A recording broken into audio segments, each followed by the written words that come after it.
မိမနောက်တစ်ချိန်လောက်ထက်လို့ရအောင်လေတော်ပါတော့မောင်ရဲ့ညီကလည်း3ချိန်တောင်ရှိနေပြီပဲဥစ္စာမနှက်ဖြန်မောင်အတွက်မနှက်စာချက်ပေးဖို့စောစောထားရအောင်မယ်လေဒါပေမဲ့လည်းချစ်စမီလေးရဲ့စကားကိုယောက်ျားဖြစ်သူကနားမထောင်ပဲကတင်မို့ကိုပြန်လဲချလိုက်ပြီးတော့နာနာကက်လို့တိုးတိုးလေးကက်ချွဲလိုက်ပါတော့တယ်မိမရဲ့မင်းကတကယ်ကိုလှလွန်းလို့ပါအဲ့ဒီညကအချစ်တွေပို့သွားခဲ့ကြတာကြောင့်မင်္ဂလာဦးစနီချောလေးခများနောက်တနေ့မွန်းတဲ့ချိန်ထိအိပ်ပျော်သွားခဲ့ရတယ်သူမနိုးလာတဲ့အချိန်မှာတော့ရောက်ခမကြီးကစူတော့မယ်ဆိုပြီးအရန်ထိတ်လန့်သွားခဲ့တာပေါ့ဒါကြောင့်အဝတ်လျှော်ဖို့ကူညီဖို့သွားတဲ့အချိန်မှာရောက်ခမဖြစ်သူကသူမရဲ့လက်ကိုအသားရလေးပုတ်ထုတ်လိုက်ပါတယ်ရောက်ခမကြီးဟာချွေးမလေးရဲ့အလုတ်ကျန်းလှုပ်လွန်းလို့အသားတွေမှာပြီးကြမ်းတမ်းနေတဲ့လက်ကလေးတွေကိုမြင်လိုက်ရတဲ့အခါရင်ထဲမှာအရန်ခံစားသွားရပြီးတမိဒီနေ့ကစပြီးဒီအိမ်မှာရှိနေတဲ့ရွေးရေအေးကိုတစ်စက်မှမထိစေရဘူးလို့ကယူနာတက်စွာပြောလိုက်ပါတော့တယ်ထမင်းစားချိန်ရောက်တော့လဲချွေးမလေးပိန်လုံးနေတာကိုကြည့်ပြီးကြက်ပေါက်တစ်ချောင်းလုံးကိုသူမရဲ့ပကံနဲ့ထည့်ပေးခဲ့တဲ့အဲ့ဒီကြက်သားကိုမြည်လိုက်ရုံရှိသေးချွေးမလေးဟာမျက်ရည်တွေကိုမထိန်နိုင်ပဲဝေါ်ခနဲ့စီးကြလာပါတော့တယ်ဘာလို့လဲဆိုတော့သူမဟာမိဘတွေရဲ့အိမ်မှာ18နှလုံးလုံးနှိမ့်ဆက်ညှဉ်းပန်းမှုကိုခံခဲ့ရလို့ပါမိခင်ရင်ဖြစ်သူကကောင်းတာမှန်သမျှအကုန်လုံးကိုမောင်ငယ်လေးအတွက်ပဲခြံထားတတ်ပြီးကြက်ပေါက်ဆိုတာဝေးစွာအာလူခွန်တောင်သူမအတွက်မကြမ်းခဲ့ပါဘူးအိမ်ကအလုတ်ကျမ်းမှန်သမျှကိုလည်းသူမတယောက်တည်းလုပ်ခဲ့ရတာပါဒါတွေမကသေးပါဘူးသူမရဲ့အမေကငွေပြားငါးပြားတဲ့နဲ့သူမကိုအတင်းအဓမ္မအိမ်အောင်ချပေးခဲ့ပါတယ်အဲ့ဒီလူကတော့ရွာထဲမှာဇနီးတဲ့တွေကိုကန်ဆိုးမိုးမောင်ကျစေတဲ့လူအဖြစ်နာမည်ကြီးနေတဲ့သူပေါ့သူမရဲ့အိမ်အောင်ဖက်စီယူဆောင်လာရတဲ့မင်္ဂလာခန်းဝင်ပစ္စည်းဆိုတာကလည်းဝါဝန်တစေးမှမပါပဲ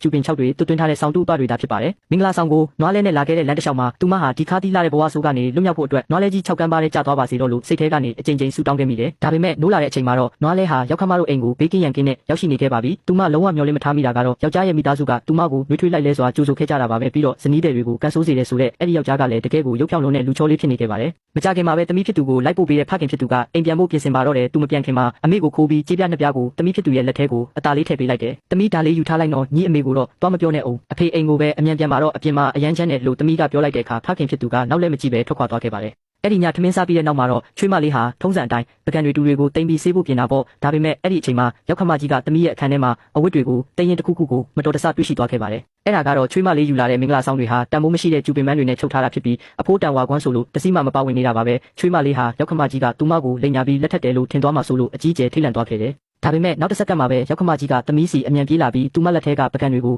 အတင်းလူယူကရေစလုံးနဲ့ချလိုက်ပါတယ်သမီးရဲ့အခုမှအိမ်ကိုအတိတ်ရောက်လာတဲ့ချွေးမလေးကိုဒီလိုနင်းတွေကျနေတဲ့ဆောင်းရင်းကြီးထဲမှာရေခဲတုံးလိုအေးဆက်နေတဲ့ရေတွေနဲ့ပကံဆေးခိုင်းရမလားကွယ်အမေသမီးလုံနိုင်ပါတယ်မိဘအိမ်တုန်းကလည်းနေတိုင်းဒါတွေပဲလုပ်ခဲ့ရတာပါခန်းဝင်ပစ္စည်းနဲ့ပတ်သက်ပြီးရောက်ခမကြီးကကောက်ရိုးပန်း3ပွင့်ကိုခြံထားခဲ့ဖို့ပြောပါတယ်ဒီနေ့ကစပြီးယောဂဝေဒနာတွေအားလုံးကိုထားရစ်ခဲ့တော့ပန်းတစ်ပွင့်ကနာကျင်မှုတွေကိုထားရစ်ခဲ့ဖို့နောက်တစ်ပွင့်ကကန်ဆိုးမှုတွေကိုထားရစ်ခဲ့ဖို့နောက်ဆုံးတစ်ပွင့်ကတော့တောကပြပါဒတွေကိုထားရစ်ခဲ့ဖို့ပဲရောက်ခမကြီးဟာခန်းဝင်ပစ္စည်းဆင်းရဲလုံးလို့ဆိုပြီးချွေးမလေးကိုအထင်မသေးတဲ့အပြင်မိဘအိမ်မှာဒုက္ခမျိုးစုံခံခဲ့ရတဲ့သမီးလေးကိုကြည့်ပြီးတနာလို့ရင်ထဲမကောင်းဖြစ်နေကြတာပါသူမကချွေးမလေးကိုစိတ်သက်သာရအောင်ချုံမော့ပြီးငါတို့မိသားစုတွေစီစီလုံးလုံးနဲ့ပျော်ပျော်ရွှင်ရွှင်နေထိုင်သွားကြရင်ပဲရပါပြီသမီးရဲ့ခန်းဝင်ပစ္စည်းဆိုတာအပြင်ပန်းပစ္စည်းတွေပါထည့်ပြောနေစရာကိုမလိုလားလို့ပြောရှာပါတယ်အဲ့ဒီနောက်မှာတော့ရောက်ခမကြီးကသူမကိုအခန်းထဲပြန်ပြီးနေယောက်ျားနဲ့အတူအနားယူဖို့ပြောခဲ့ပါတယ်နှစ်ပေါင်းများစွာဝမ်းနဲ့နာကြီးမှုတွေရင်ထဲမှာစုပြုံနေခဲ့တဲ့ချွေးမလေးဟာဒီလိုနှွေးထွေးတဲ့မေတ္တာတရားကိုခံစားလိုက်ရတဲ့အခါမှာတော့မျက်ရည်တွေတားမရစီးမရဝေါ်ခနဲ့ကျလာပါတော့တယ်သူမအခန်းထဲကိုပြန်ရောက်တဲ့အခါရောက်ခမကြီးကဖျောင်းတိုင်နီနှစ်တိုင်ကိုကင်ပြီးလိုက်ဝင်လာခဲ့ပြီးသူမရဲ့သားဖြစ်သူဟာကံမကောင်းအကြောင်းမလားခဲ့ပုံတွေကိုပြောပြခဲ့ပါ